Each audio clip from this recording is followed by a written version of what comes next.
ready to start kicking ass, just like it said at the beginning of the program. Man of the hour, tower of power, too sweet to be sour. Sending your ass on the jabroni jet to the other side of the territory, brother. The Alabama Hammer. Nightmares on the best part of my day. The goods from the woods. Hot damn!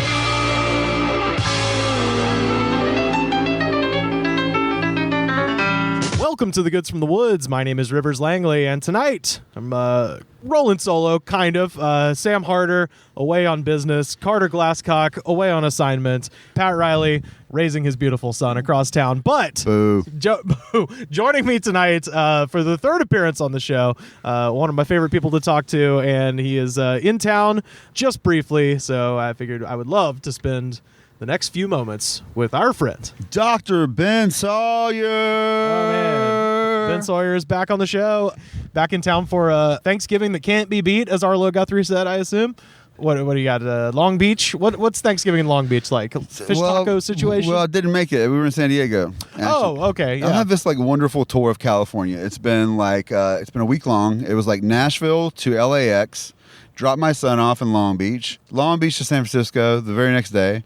Couple days there, then San Francisco down to San Diego, then road tripped, was it today or yesterday? Yesterday, road trip from there to Long Beach, and in approximately 12 hours, I'm flying out of LAX back to Nashville, so I'll see you soon. Wow. Nashville and LA made a trade, so Carter Glasscock, Ben Sawyer exchange for the holidays. Yeah, that's right. Yeah, Carter is back in Nashville, Tennessee. But this episode, I believe we're gonna be chatting about history. We're gonna be chatting about all the normal fun stuff that Ben Sawyer and I usually talk about. But first, we haven't done this segment in a while, but it's very important to me that right now I have got a new entry into the Goods from the Woods Hall of Fame. God, I'm here. I'm here for this. We're here. We've got a new Hall of Fame entry today. Thank you so much. Is it me? No. I mean, you're a friend of the show, which is as good as the Hall of Fame. I've never met this man. I've met you plenty, and I know definitively that you're. I don't belong in the Hall of Fame. But what about this guy? No, I was going to say I know definitively you are a great man, but you need to take one additional step higher to equal the greatness of the man I'm putting in the Hall of Fame today. I don't know what he looks like. I've never seen his face. I have only heard his voice. Literally anytime I've got the blues, I can just pop on this YouTube clip, and it brings me so much joy. I legitimately think that what you're about to hear is the best piece of audio ever.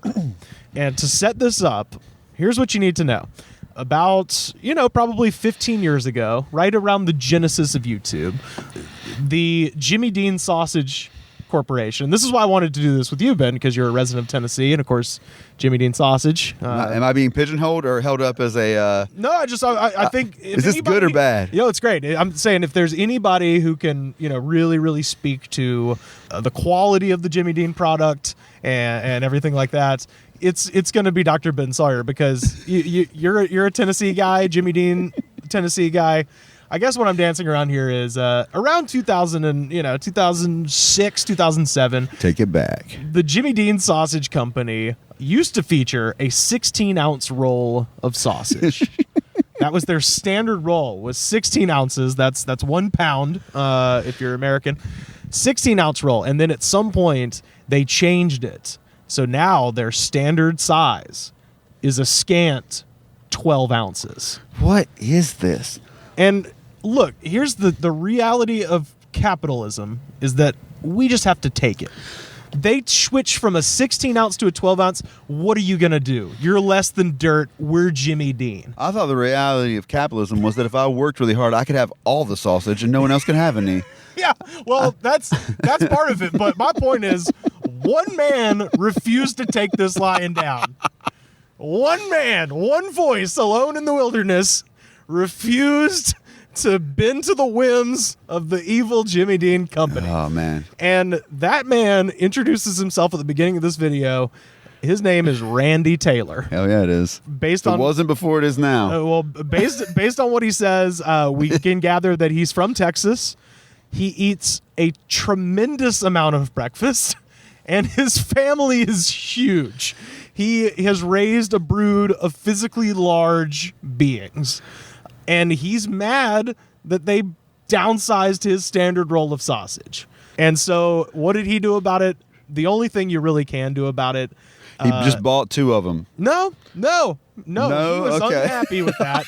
He did not want to just buy 2 of them. He did the only thing he can do, which is he looked on the back of that package, and there's a 1-800 number there. All right. And that 1-800 number, he called it, and he left a message. And we really have to thank 2 people. One of them is Randy Taylor. The other one is nameless. But Whoever you are. whoever released this audio, you are a god, because I can imagine you've brought happiness. I can say for a fact you've brought me happiness. Every time I listen to this, it makes me happy.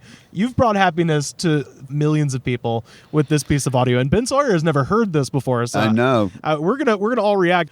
You can find this very easily on YouTube by simply looking up the phrase Jimmy Dean sausage complaint. It will come right up. It's the first result.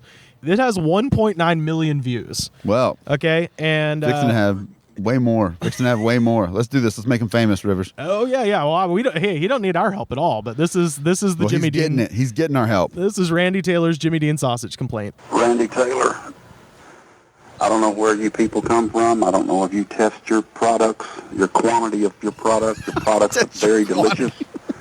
Love your sausage for 30-something years, but I can't take and feed a family of 5 on a little 12-ounce roll of sausage. I don't mind paying you more money for your 16-ounce roll of sausage, but you don't have it anymore. You've got a 12-ounce roll, and you've got 3 men that weigh over 200 pounds apiece, a woman that's a little plump Scotch girl, and a daughter who's 13, and you're going to try to take a 12-ounce roll of sausage. Wait. He's like 2 men who weigh over 200 He's pounds. giving his stats. It's like the NFL Combine. He's He giving says- the stats of his family, and they're all huge. A woman who, I think what he said was, won't tell me how much she weighed, even though I've asked her. And then the last one. No. But you heard the description of the woman. She's plump. A plump Scotch girl. Yeah. A plump Scotch girl who's not going to keep being plump on 12 ounces. Not Scottish. Scotch. Plump Scotch girl. Yeah. And then finally, so there's 2 men, a woman, and then a daughter. A daughter who's 13. Yeah. She's not a woman yet, So, but I mean, she well, will be. But she's a mouth you got to feed, you know? She is. And Randy, you have to assume based on the stats of his family, Randy's probably got to be a large man too. So he's upset. He said he has to feed over 600 pounds of men with a 12-ounce roll. So yeah, let's keep going. And a daughter who's 13, and you're going to try to take a 12-ounce roll of sausage and a couple of dozen eggs and feed that, it ain't going to work. And I'm not going to purchase your product anymore or ever again. And as far as your 16-ounce and maple and sage, I don't eat that. I'm not from the north. I'm a Texas man.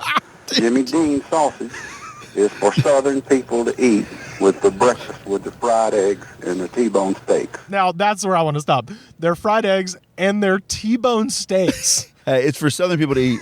He's really imposing like norms, right? He's like, let me explain to you, since you don't seem to get this. All right? You idiots. And I would cuss, but I go to church. All right, now. Oh, look, he's going to start cussing in a minute. it is for Southern people, not Northern people. Now, you put some rosemary in there, that's for Northern people. Oh, no. It is for Southern people. Oh, no. Now, wait, lest you think it's for the any time. Let me explain to you what it's for. It is for breakfast for Southern people, and here's what it has to be served alongside of, and you'll understand why 12 ounces ain't gonna cut it. Yeah, he's got to have eggs and T-bone steaks for breakfast. You Yankees with your filet mignons. Dude, I lived 24 years in Alabama. I've never greeted the dawn with a T-bone steak unless I was drunk and they were on sale at the Kroger. Like, if you go into a Kroger and the sun is coming up because you've been drinking all night, then maybe a T-bone steak would enter the equation. That's some Texas shit right there. Breakfast is crazy. Yeah. And I can't see going to a little 12-ounce package to feed 4, 5, 6 people. And I'm not going to buy 2 of those 12-ounce packages just because you want to downsize and charge the same goddamn price. I'd sure like a reply, and I'd sure like you to go back to your 16-ounce package on your regular sausage, because I'm not going to buy it otherwise ever again. I'll just have my own damn sausage made like I used to 30-something years ago. It's not tasty as yours is, but it'll work. Oh, that's so sad. Real quick. That's so sad. He's like, I'll just go back to like it was 30 years ago when it wasn't as tasty as it could have His been. voice literally quavers. You can hear it. Because I'm not going to buy it otherwise ever again. Ever again. He's breaking up. He's upset about this development in his breakfast life, which is understandable. If I had been paying attention to the sizes of Jimmy Dean's sausage, perhaps I'd be upset. But I guess I'm the problem. Not enough people are paying attention to the real issues here. Randy stands vigilant for all of us. I think Randy speaks for all of us. If he is not now in the House of Representatives or some other elected official, like our country is being robbed of the future. Now, let me just say this, all right? Now, I'm from the South, right? My people from South forever. I'm going to say something that probably Randy would think sounds like a Yankee would say. Uh-huh. He said he wouldn't mind paying more for a 16-ounce Yeah. portion, right? Yes. But he said he's not buying two cans. because he sees what they're up to. In the parlance of Twitter, hashtag I see you. Now, if they had... Randy knows Wait. what they're trying to pull, and he ain't going to let them pull a fast one on him. No. If they had just blatantly charged him more, Yeah, then he would have been like, okay. he'd be like, hey, you know what? Inflation and all, times are tough. Okay, this is tasty sausage. Did he leave his contact information? Because here's what I was thinking, all right? Maybe now after, maybe he's past it now, right? I mean, I think I broke up with a girlfriend roughly the same time as this came out. And at first it did seem like it's better. The breakup was breakfast related. It was, it was all meals. It was basically all day. But it's like maybe he's past it. But if this guy were just to buy 4 cans of it.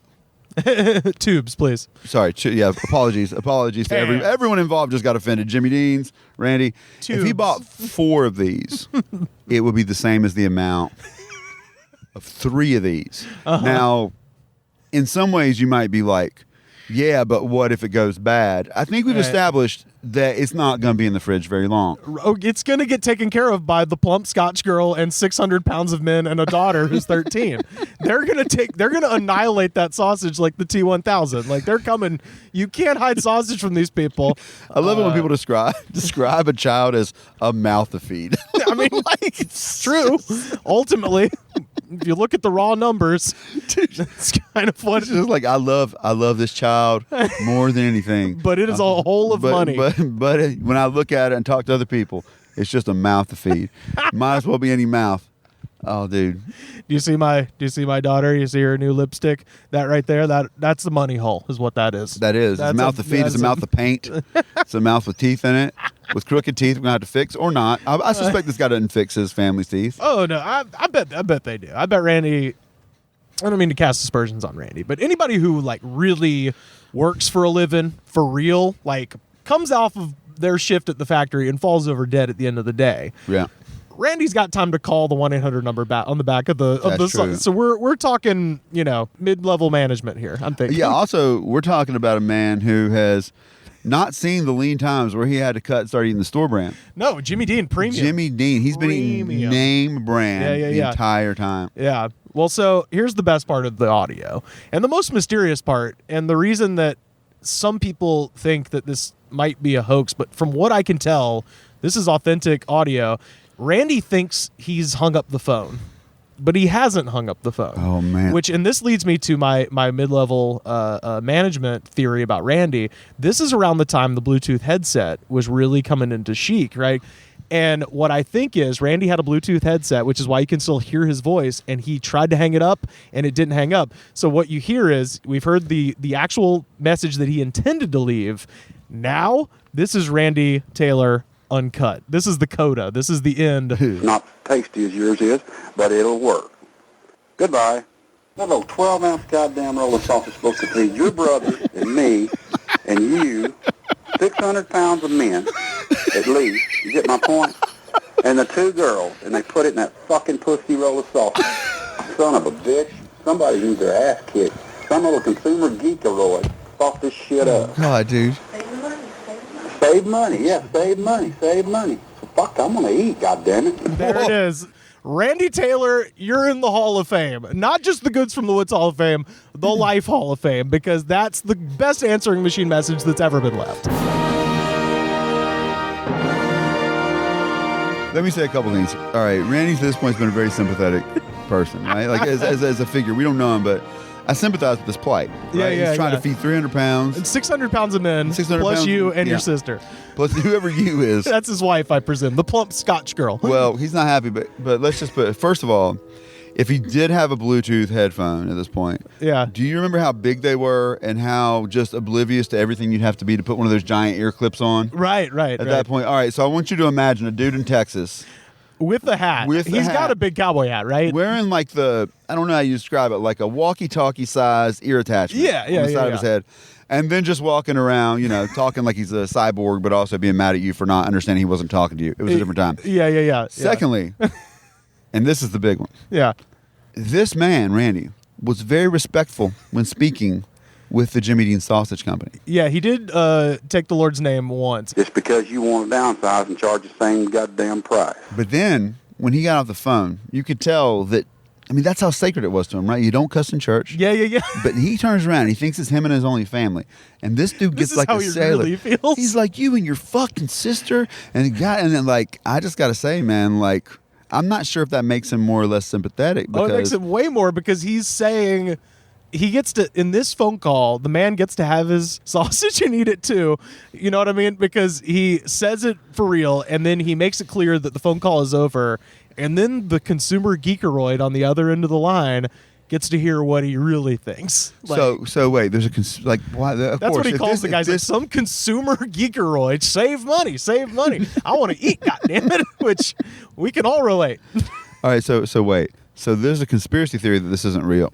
I mean, not much of one. I prowled around on the internet before we did this just to make sure. I'm like, I've enjoyed this for so long. I've just assumed it's real. And then I looked around, and from what I can tell, this is legit. This was leaked audio from some call center somewhere. A guy heard this and was like, this is hilarious. I was like, this one's going on the internet. When was this posted? 12 years ago. 12 years ago? 12 years ago. So. Dude, 2007, Yeah. man, that guy's probably, whoever posted is probably famous right now. We could probably figure out who it is. Yeah. By figuring out YouTube stars. I mean, Randy certainly dead at this point of congestive heart failure. Let's be real. If he's eating, he says at one point, this is how much this man loves breakfast. He says at one point, he's like, how am I supposed to feed you? And he lists all the people. He goes with that little roll and then a couple of dozen eggs. And a T-bone steak. And then previously in the call, he'd said something about a T-bone steak. So you're talking about a family that's consuming at least 16 ounces of sausage, a T-bone steak, and 24 eggs. Now, here's the thing, though, Rivers, all right? That man's dead. There are people that I know that drank and smoked, right? Yeah, if and they lived could to like quit- 102. If they could quit drinking, they could quit smoking. Right. Maybe this guy stopped. He was just like, you know what, on principle, I'm not buying this Jimmy Dean. And then he was like, the T-bone steak and the 3 dozen eggs in the morning just doesn't cut it anymore. And then he was like, well, I've heard about the Raisin Bran. And then he just starts eating it. And he, maybe he turned his life around. This is what alcoholics call a moment of clarity. Maybe it was. The clouds parted and he was like, oh my God, I'm eating far too much sausage. He was like, yeah. And he looked at the can again to be like sad about the 12 ounces. And then he Yeah. looked at the ingredients. Yeah. And he was like, Oh, that's a lot of maybe, saturated fats. Maybe 30 years of this in my body. Maybe not much enough's left. enough. The last thing I wanted to harp on, unless you got something else, is the moment where he says, I don't want maple and sage. I'm not from the north. But sage is in the word sausage. All sausage has sage in Wait it. a second, dude. Really? Yeah. I'm not. Okay, a second. That sounded like I was like, is it really? Like I don't know how to spell. Yeah. But- No. yeah, dude. I never. Is that like That's what's part in of it. Yeah, that's like the herbs that they stir into sausage. I mean, for the most part, I think is if you buy sage flavored sausage, you're basically just asking for extra sage. But I'm pretty sure that's what's ground up in He sausage. just wants saw. Yeah. Well, no, I think he doesn't know what he wants.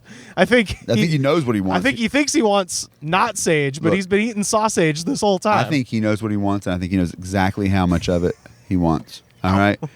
Some people know what they want, but they cannot specify an exact weight and measurements. Right, This right. guy can. Okay. So let's not go after him where he's the most solid. No. I just think that's an interesting side note. I will agree with you. Randy Taylor is. I mean, that's the reason that we love him. He is a guy who knows what he wants.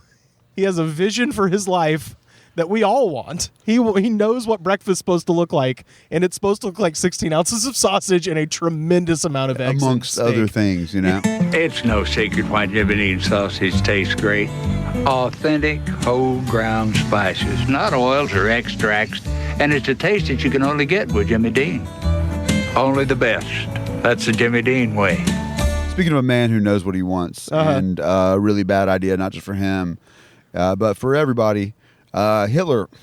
All right? Oh, okay, yeah, Let me sure. tell you a brief story. All right, so my wife and I, we were talking because my wife, Kelly Kohler, she's also a history professor.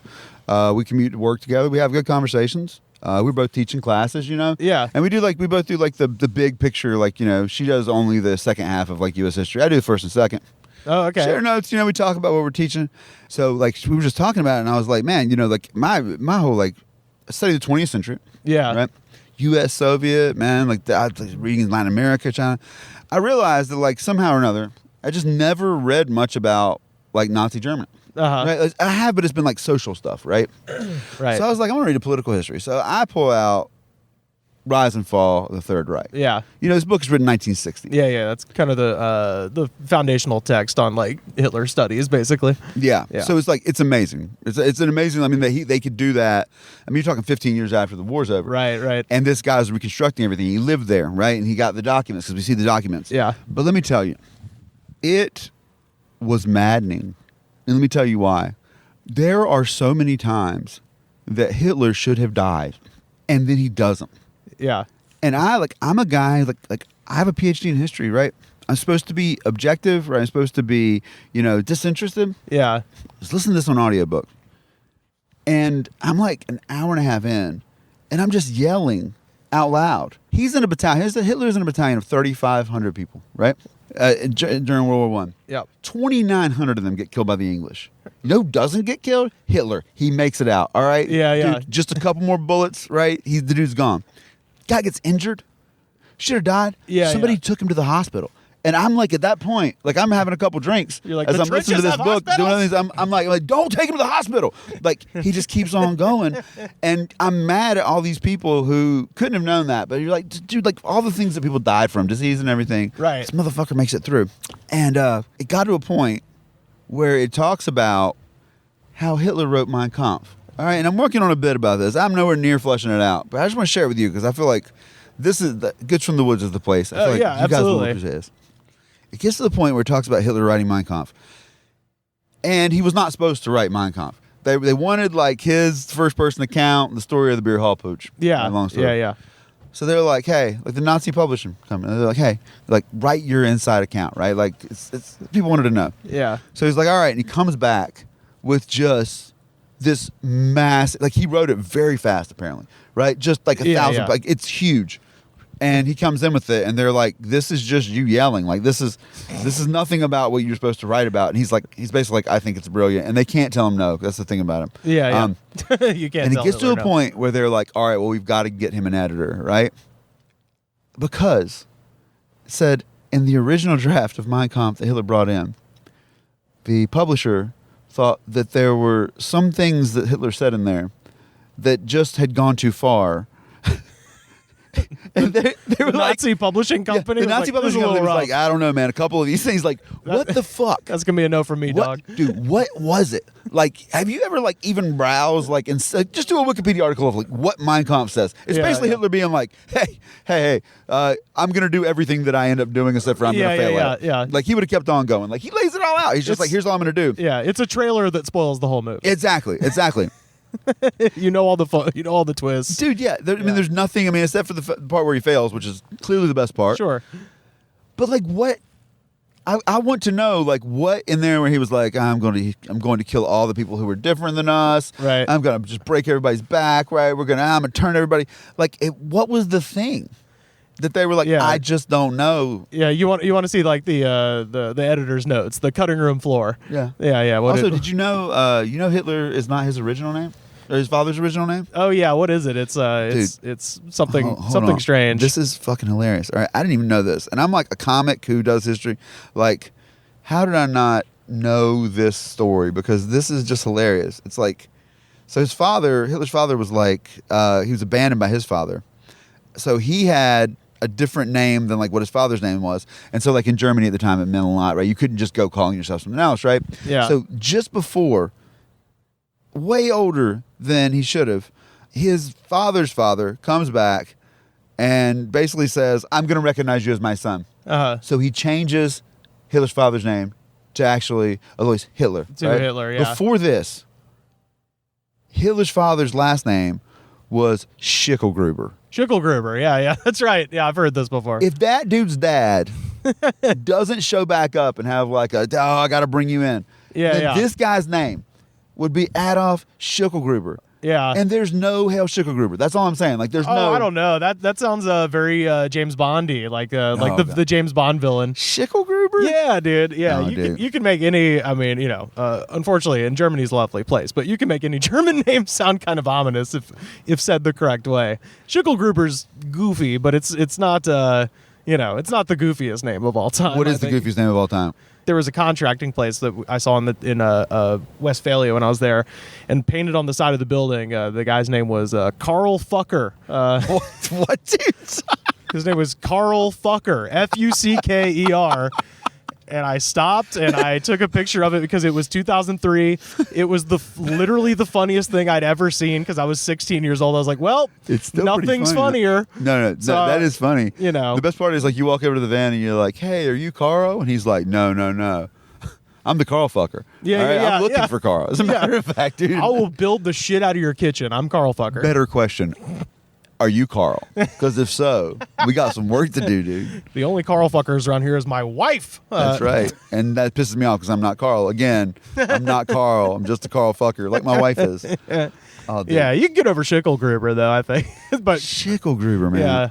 I mean, it is pretty goofy, though. It's like weird to me. And obviously, like I said, it's like way away from being a bit. Because at some point I want to come back to it and figure out how to make it like funnier than it was to me. But like to me, the whole idea of this, like, I've been studying history like basically for like almost 20 years now. Yeah. Like how did I miss this part, the part that everybody knows? Yeah. And then just knowing what that dude does, you're just like, come on, fucking kill him. Like anyway, I mean eventually he killed himself, so good. Well, I hate to say that, I don't like it. The idea of anyone, I mean, I don't know there's redeeming him. I just sometimes you're like that guy had to go, Well, yeah, obviously. Well, and it's also like Not even to mention like all of the times in World War I that he almost died, but then even when he gets into power, there's all these assassination attempts where you're like, God, if you had one smart person, he would be so easy to kill. Like he's first of all, he's a vegetarian. He doesn't drink, so you're not going to get him on natural causes. He's not gonna have a heart attack and keel over.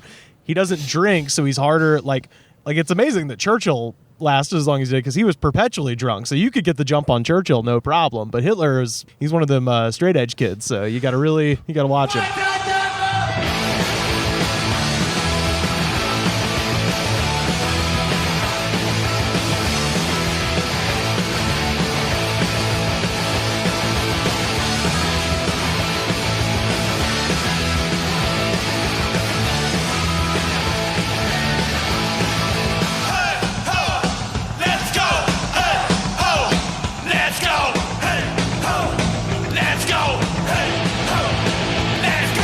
Here's the historical fact I thought I would share with you. Okay, so you can do this, but like most people, if you go name a president between like Jackson and Lincoln, like that's pretty hard, right? It's a long run, and then after what people don't know Van Buren, people don't know James Buchanan, people don't know Franklin Pierce. Yeah, see, you do. I know you did. People you don't know Taylor. They don't know Tyler. But see, okay, I said I know that you do because you also knew the answer to questions on Perfect Timing, the game show, and like nobody's supposed to know answers to those. And I was trying to write the most random shit, and Rivers just knew the answers to questions, and that's not. It's like to him, it was just Jeopardy. Zachary Tyler died from eating a bowl of cherries and some spoiled milk. Dude, oh my God. Yeah. All right, so you want an update on that? Yeah, it's the septic system, right? In the White House supposedly killed all those people. It's the ice. This is the last thing. So I got a student in my class who was like obsessed with like the whole Taylor thing. Yeah. So like, and I'm not sure how true this is, right? Yeah. So she just brought it to me as a topic. I got to look into it. But it's fascinating because so he died from July 4th, 1850. He's in the way of this compromise. Long story short, he gets back. He dies quickly. Yeah. Might have been poisoning. That's what people think because the symptoms were like consistent with like arsenic poisoning. Yeah. And they dig him back up in like the 1990s to test him. Yeah. Do you know about this? Well, the thing I'd always heard about him is that supposedly the thing that killed him and like Tad Lincoln and like a bunch of people, and supposedly maybe even William Henry Harrison, is the water in the White House was like, you know, filled with like what's the poop disease starts with a T? God damn it.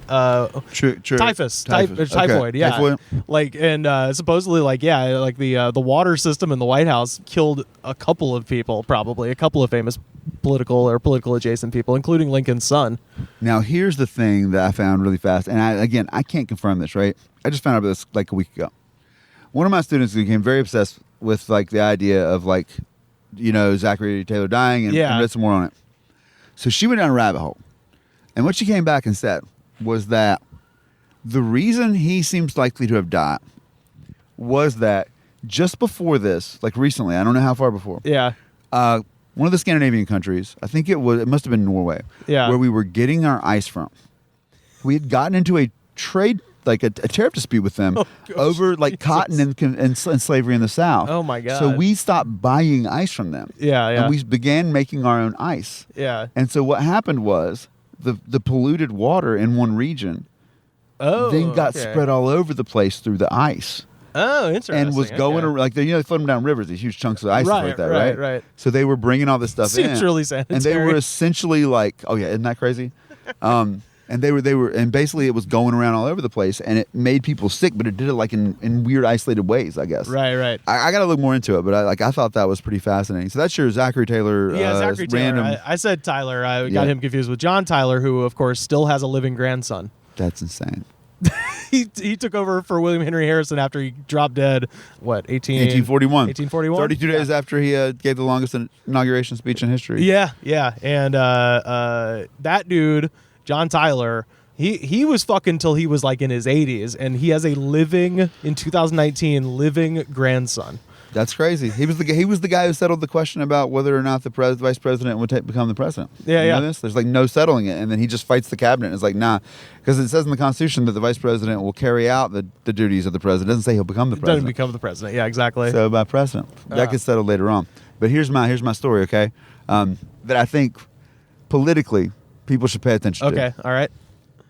All right, so back to our, you can't say tell Rivers Langley anything about history because he's going to know it. But most of you guys listen probably off the top of your head. Can't just be like, oh, Polk, yeah, right? Oh, started the Mexican-American War, the fucker. Yeah, he did. Started a war under false pretenses in America? Crazy. Oh, yeah, he did. Yeah. Sorry. Polk. No. That guy's another, he didn't drink. He's another guy who didn't drink. Oh, is that right? Yeah. Polk's another guy. Yeah. Does Cheney drink? If Cheney drinks, I'll be shocked. I'll bet Cheney drinks children's blood. Yeah, that's what I mean. Yeah, besides adrenochrome. Other than that, he doesn't drink anything. That guy's a fucking monster. Anyway, so here's the thing. Most people can't name those presidents, and they're like, they must have been like, you know, you just kind of like, you just kind of gloss over them. But here's the thing. The reason that you never heard of most of those guys was because by the time you hit the 1840s, political polarization in the country is so intense. Yeah. And this, by the way, this is my theory of things, right? This is the thing that I'm most interested in recently that no one's talking about, right? Yeah. So, like, I feel like this is what I have to contribute to political analysis, right? Yeah. So you get that point, and then you go on a run, right? Polk, Taylor, Pierce, right? I mean, then Buchanan, and then Lincoln, who nobody knew who Lincoln was, basically. Right. Just knew him from like the debates one term in the House of Representatives. Totally obscure. Yeah. So here's the thing. It's not just that we haven't heard of them now. It's that at the time, people didn't really know much about those folks either. Right. The office had been diminished, sort of. No, it's not even that. They start realizing, man. So Polk, nobody, right? Yeah. He ends up beating out Martin Van Buren, the guy who started the Democratic Party. Right. In that 1844 primary. So Polk beats out Van Buren, right? Right. That's nuts on alone. And then he beats Henry Clay, like one of the most famous senators of the time. Yeah. Right? I mean, this guy had been in politics, like he helped negotiate the end of the War of 1812. He ran for president a lot, right? Yeah.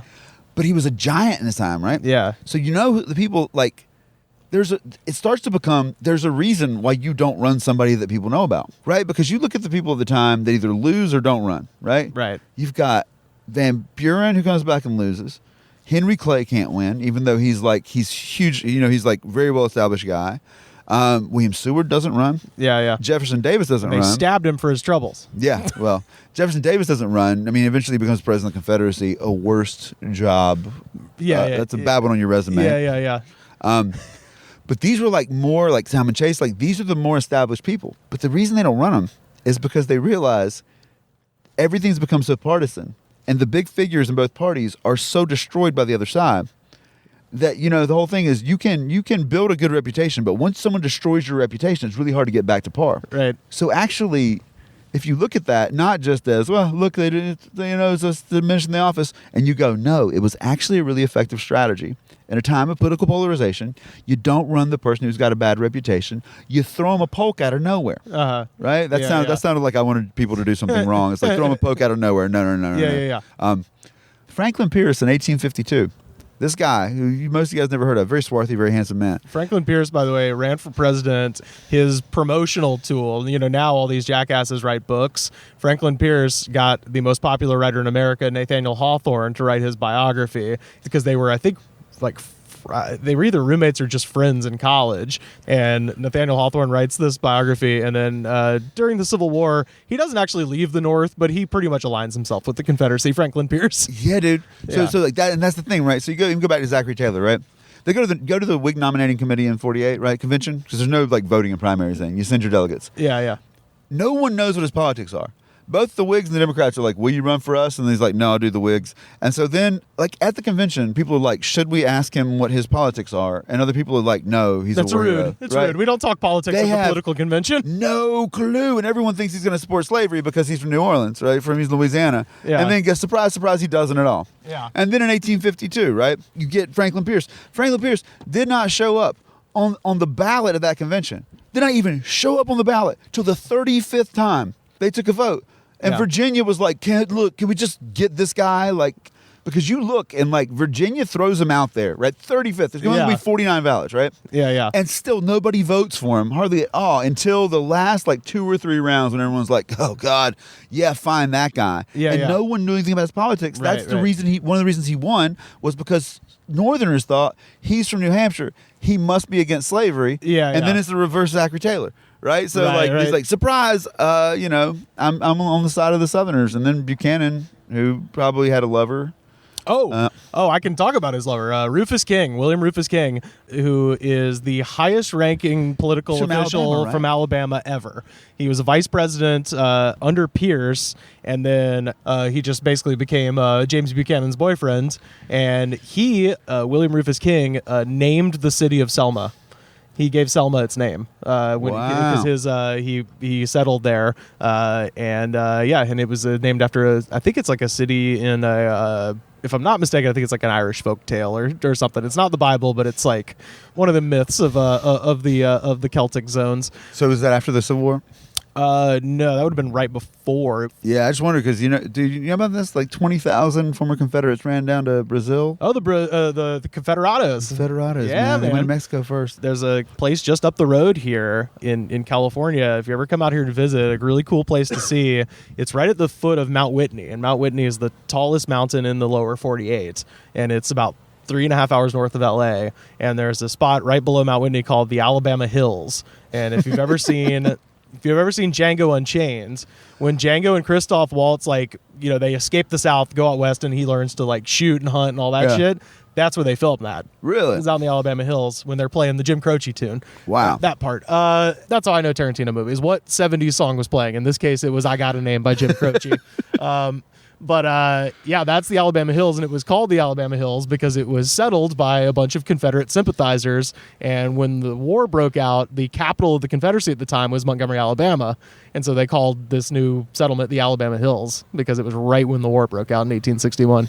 Wow. So, there's Confederate bullshit everywhere, but the Confederados of Brazil is like a really crazy story. Yeah. It's always like exhibit number 6,523 in my classes. Like where I'm like, so, cuz I'm it's a Southern University. I grew up around there. I know the people that I loved that were not maliciously telling lies. Right? Sure. We're spreading lies because they didn't know because their whole history came from their dads or their uncles or whatever. Right. But I'm like exhibit number 6,000 whatever. I'm like, hey, so did you know there was like 20,000 people from the Confederacy who went down to Brazil. It's where Davis was headed, supposedly, right? Like when they captured him in Georgia, he was like, I'm not sure if it was there because they were trying to do it in Mexico as well. Oh, okay, yeah. I just knew he was headed like for Latin, either Brazil or Mexico, somewhere south. Yeah, and if you're wondering why they're headed to Mexico, don't forget that less than 20 years before this, like some people from the South had moved to Mexico. Yeah. And set up plantations there and then just declared themselves independent. It's Texas. Right. So it's not crazy at that point to think maybe you could do that. Yeah. But like they were going out of Brazil because Brazil was the last, it's like 1881, I think. They're the last modern state to ban like slavery. Basic slavery. Yeah. Yep. And it's insane. It's like, well, why were they going there? Yeah. Well, the thing that it's a cool thing about history and about continuing to read and educate yourself about these sorts of things is because you can just occasionally just blow your own fucking mind. In your case, it was finding out that Hitler's real name is, Snickerdoodle. And, Snickerdoodle. But for me, it was probably, less than 10 years ago when I put the pieces of the Alamo together, where I was like, oh, it was about slavery. Mexico, slavery was illegal, and they were like, hey, man, don't do that. And then they were like, fuck you. And that's the Alamo. That's what they were fighting for. It's like, yeah, remember the Alamo. Remember that the Alamo was about settlement and slavery. Yeah. And that's the whole thing. And it like blew my mind because I grew up, and it's funny now because you got Disney Plus, right? Yeah. Disney Plus just came out. The first thing I watched, because it was a thing that I watched a million times when I was a child, is Davy Crockett, King of the Wild Frontier, starring Fess Parker and Buddy Ebsen. And you rewatch that shit and you're like, this is like laughable at best. I love how aloof Fess Parker is. Like Fess Parker is like he's like a Taylor Lautner guy where he doesn't act, he just sort of smolders. You're like, yeah, I'm just fucking, I'm cool over here. Well, but don't you're rewatching, forget, and that movie ends with the defeat at the Alamo. That's how Davy Crockett met his end, and it's so weird to watch it now. Just been like, oh, they were like fighting to keep slaves. Yeah, That's also what they it was were a about. lot of them were illegal immigrants because Mexico had outlawed American immigration to Mexico in 1831. Yeah. And nobody listened and kept on crossing the border and bringing the contraband and slave people that were also made illegal in that country. Yeah. So just to repeat, in 1831, Mexico banned American immigration to Mexico, and we just, not we weren't alive then, but Americans just ignored it. Yeah. And then we got pinned down in there. And the best part is that, like, And then we took 2/3 of their country and called it Utah, Nevada, New Mexico, Colorado, Arizona, and I'm forgetting one, California. There we go. Yeah. Never mind. It's like, it's New Mexico? Where do you think we got it? Yeah. But like the best part is that Mexico, we think there was like a Texas Revolution. They were like, we're independent in 1836. And here's the thing: they just caught Santa Ana. Yeah. And we're like, we're not gonna let you go until you say that it's ours. Yeah. And so he was like, fine, it's yours. And they were like, yay, we're independent. But that's not how governments work. Yeah, they were pissed at Santa Ana about that. You can't just go capture Donald Trump and be like, give me Iowa. Like, you can't go, okay, and it's yours. That's never the way it works. He will probably give it to you, though. He probably thinks it's a different country. He's probably like, Iowa, is that the one with all the potatoes where the people are white? And you're like, wow, that's very yes, it is. wrong. It's corn, but but it yes. seems odd that the two things you identify, like one of them was race. You're right about both of them. But yeah. But yeah, no, that was mind blowing. Have you ever? I'm sure you watched that movie, right? Davy Crockett, King of the Wild Frontier. Man, but we got Disney Plus in my house. I was gonna say, man, give it a spin. I mean, I watched it when I was a kid. It's you obviously have to kind of preface the whole thing if you're gonna show it to the young man that lives in your home. Solomon's not seeing that thing. No, I mean it's not. Look, it's pretty good. It's like it's a movie about what if someone came in your house, took it from you, and then they died while they were trying to steal everything you had because they started shooting at you when you tried to get it back. Well, that's and then everybody was like, "Man, I feel terrible for these people that tried to take your stuff and got stopped from doing that." And you're like, "Why would you feel bad?" Like, I mean, I'm sad. I don't want to get hurt or anything, but like they did just come in our house with guns. Well, that is just the third act of that movie, where they're at the Alamo. The first act is the Creek Indian War, so it's not like that at all. So it starts like back in like 1813, like 1814, like. Davy Crockett. Yeah, he's fighting with fighting with Andrew Jackson. He fought with with right. Andrew Jackson in the old Creek Indian War down there. Dude, have you ever read Him and Sam Houston, for that matter. Yeah, Houston's fucking sneaky, dude. Yep. That guy, so tricksy, like trying to lure Santa Ana back, like, and the Mexicans like back to where they'll go into like what we think is Texas, Yeah. what we think is But then also curveball, never signed off with the Confederacy. Died in the middle of that war. Never being like, I'm cool with this. He just kind of was sitting in Texas like, well, I can't really leave, but this is sort of fucked too. Yeah. So Texas, some of the politicians in Texas were a little bit cooler about the Confederacy than others. yeah, some of them were, they were just like, hey, this is Randy Taylor. I would appreciate it if you would stop invading my Alamo. My whole life I've been eating other We've things been eating besides hardtack cotton. and beans. All the other Chicory, bullshit. Chicory. Yeah, chicory. Yeah, you listen. You used to sell a 12-ounce roll of hardtack, and now that roll is down to 10 ounces. If you don't think I didn't notice, I'm telling Sam Houston about this. I'm telling Stephen Austin about this. That's so sad, dude. Oh, those poor kids who went off. Oh my god, The large kids. Well, it was 12 years ago. Them kids are huge now. Imagine they were 200 pounds in 2007. We're on top of a parking deck in Santa Monica. We could probably look. Which way is Texas? We could probably see if we can see him. Yeah, I think that's east there. So yeah, we can see Randy Taylor and his family at this point. Randy, if you're listening right now, I just want to say, buddy, I'm so sorry. But yeah, that movie is weird to watch. Now, I watched it when I was a kid a lot. I dressed up like Davy Crockett. I had my little coonskin cap and a fucking buckskin outfit, the whole thing. I was super into that movie as a kid, and then just rewatched it a few days ago on Disney Plus, and was just like, wow, the things I took away from it, like Fess Parker's a weird actor. And then also there's obviously a lot of uncomfortable race stuff around the Native American situation in that film, where the only Native actors, the ones that don't have lines, all of the people that speak are for sure just white people with their faces painted, where you're like, you're clearly like an Italian man, like. Also, I love, like, they're shooting this stuff like in California. They're like, where will we find actual Mexicans or actual Native Americans?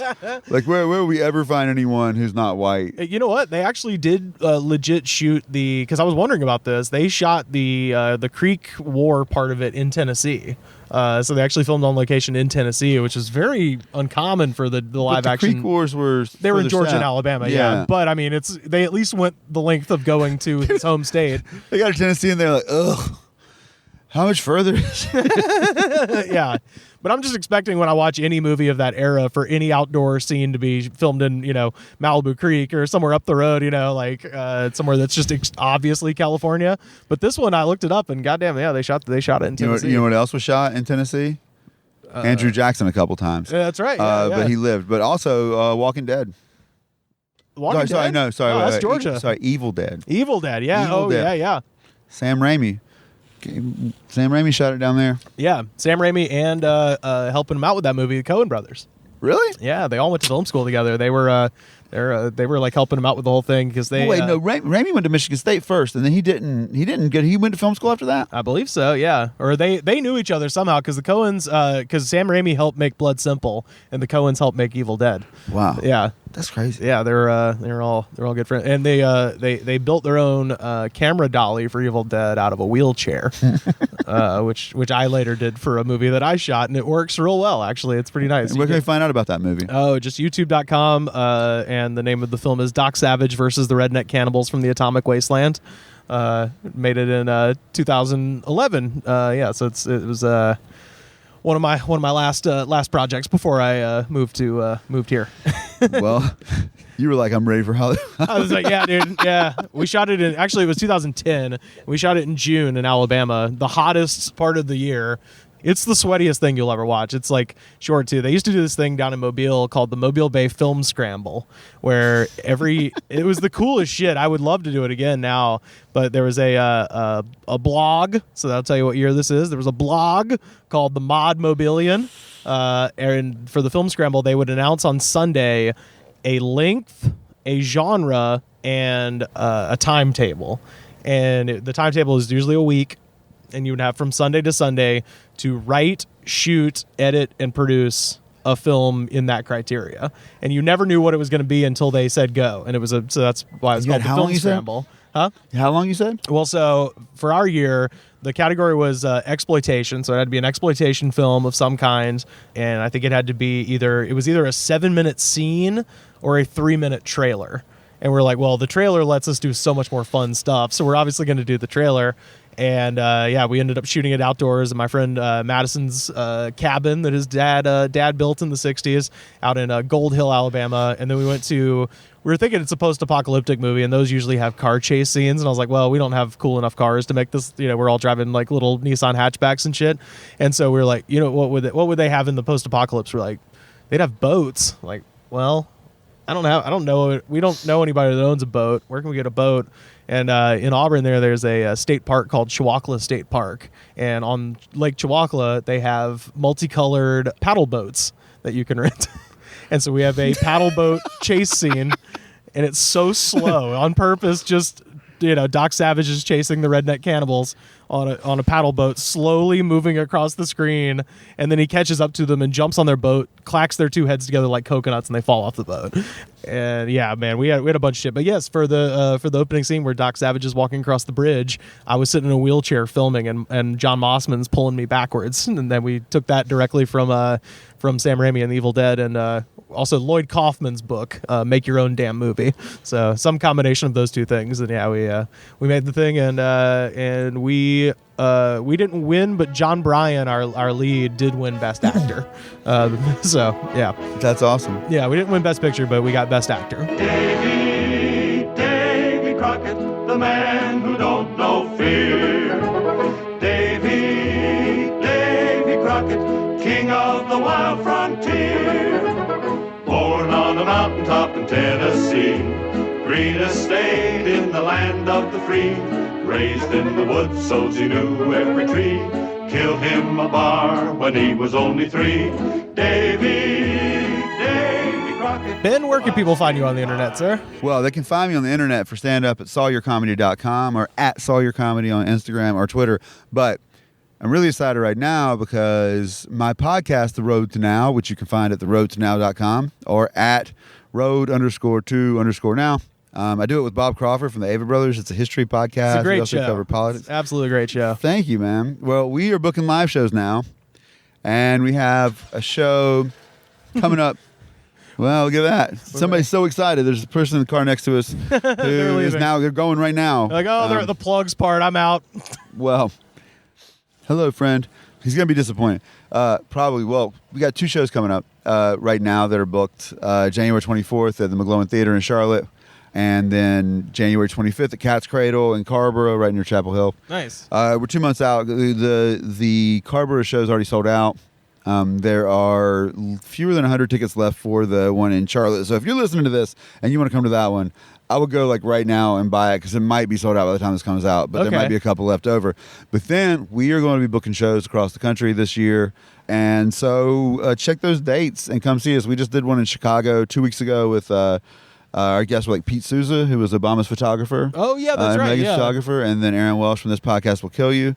We've got a lot of great guests coming out. Rufus Edmondson, who worked in Congress, delivered the subpoena for the Watergate tapes. Oh, shit. Is Wow. one. And we got a bunch. We're going to be releasing the lineups. We're keeping these kind of under the table I was until gonna say, if y'all come to LA and you get some Watergate person on, can I please come on and ask questions about Nixon? That's my favorite topic. Yeah, well, yeah, if we come out here, and it looks like we could be this summer. Ooh, let me know. Let me know. So just check out theroadtonow.com and keep up with those dates. I would love it if you guys could come out because I like this podcast a lot and I appreciate letting me be on it. And I of appreciate letting me course. tell other people about my podcast. So. Yeah, no, definitely listen to Road to Now. Road to Now is such a fun show to listen to, especially if you're interested in politics and history. You guys get awesome guests, and I'm highly jealous that you get to go to places like Chicago and do live pods. But that's cool as shit. And yeah, definitely check out Road to Now because it's a good listen. And then tell Rivers that you want there to be a live Goods from the Woods tour so that you can come hang out in Nashville and get paid for it. We'll get Carter back, get him back to Nashville. Yeah. The Get Carter Back to Nashville tour next year. Yeah. We'll make it work. Yeah. Nice. Yeah. Well, thanks for having me, man. Yeah, of course. You can find us on Facebook, facebook.com/TheGoodsPod. We're on Twitter @TheGoodsPod. Every episode ever, youtube.com/TheGoodsPod. Hey, buy a shirt. prowrestlingtees.com/thegoodspod. New designs coming soon up there, by the way. And the best way to support this show, of course, patreon.com/thegoodspod. $5 a month gets you a bonus episode every week. We're going to send you some stickers as soon as we get those printed up, and we'll shout you out on the show. We'll get old Ray Liotta or Bam Margera or some other celebrity to shout you out, which is a cool deal. And, of course, a bonus episode every week as well. And the second best way to support this podcast is to go to Apple Podcasts, rate, review, and subscribe, and maybe tell a friend. And all of that shows the attitude of gratitude. And if you don't have the attitude of gratitude, Daddy, fuck you. And we'll see you next week.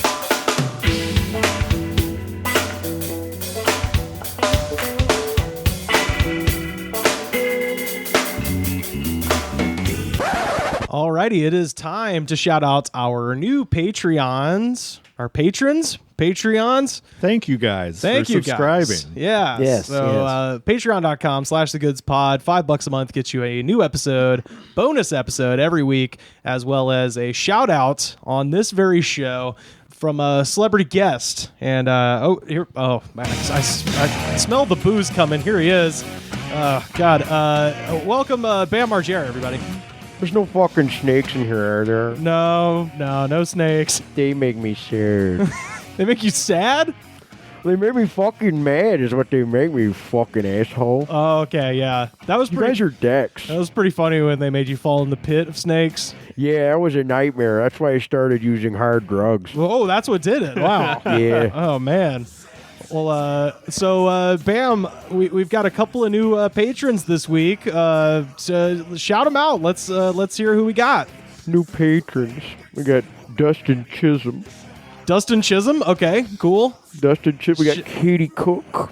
Katie and Dustin. These are good people here. Katie Cook. One time I cooked a whole steak on my back because I was having a torch through my stomach. What? It gave me horrible diarrhea. What? Wait, you had a torch? Steve-O, I was laying on a table and Steve-O had a torch going through my stomach and he cooked a steak medium rare on my back. I don't even understand the physiology of this. I don't love either. It. How do you still have innards? I don't. It's all alcohol. They didn't catch fire? No, fuck no. Okay. We also got Matthew Parton. Oh, Matthew Parton. Shout out to Matt, my good buddy, laying down the law there in Montgomery, Alabama. Speaking of Parton, one time I had my ass cheeks parted so far apart and Danger Aaron shot an arrow up my ass and it came out of my mouth and it popped a balloon that was tied to Wee Man's dick. Wow, that's elaborate. That is so elaborate. Wow. That's why we got paid the big bucks. And that all went up my nose. Oh, my God. All right. Lastly, but certainly not leastly, we have Ben Adams. Oh, Ben Adams. Shout out to Ben Adams listening in the Lone Star State. Thank you for coming to Patreon and all that stuff. Bam, wow, this was a good read. You want to talk about the time you gave Preston Lacey a rim job? No, but I will.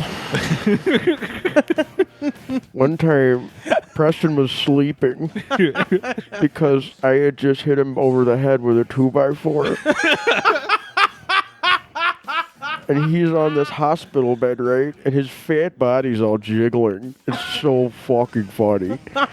And I started eating his asshole out as they were trying to put an IV in his arm. He started vomiting everywhere.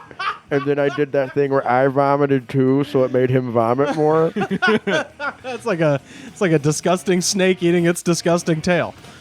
Eating a fat man's ass is the funniest. It's the funniest thing one can do with one's time. As I recall, you vomited it into his ass. I did. We called it fatty soup.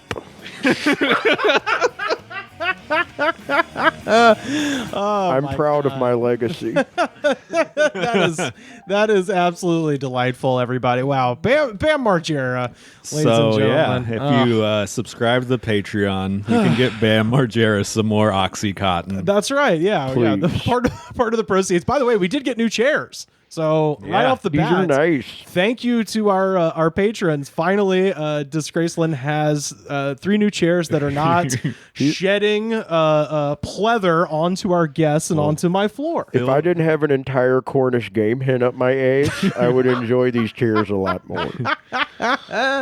Oh, man. Phil's fat ass broke one of them. Yeah. Phil's a disgusting fat fuck. He also raised me in a way where there were no boundaries. And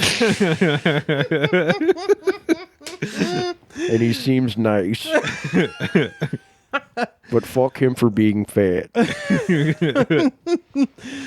Oh, God. Well, that's our Patreon shout-outs. Thank you to our new patrons. Patreon.com/thegoods-pod. Sign up today and get your name read by a celebrity.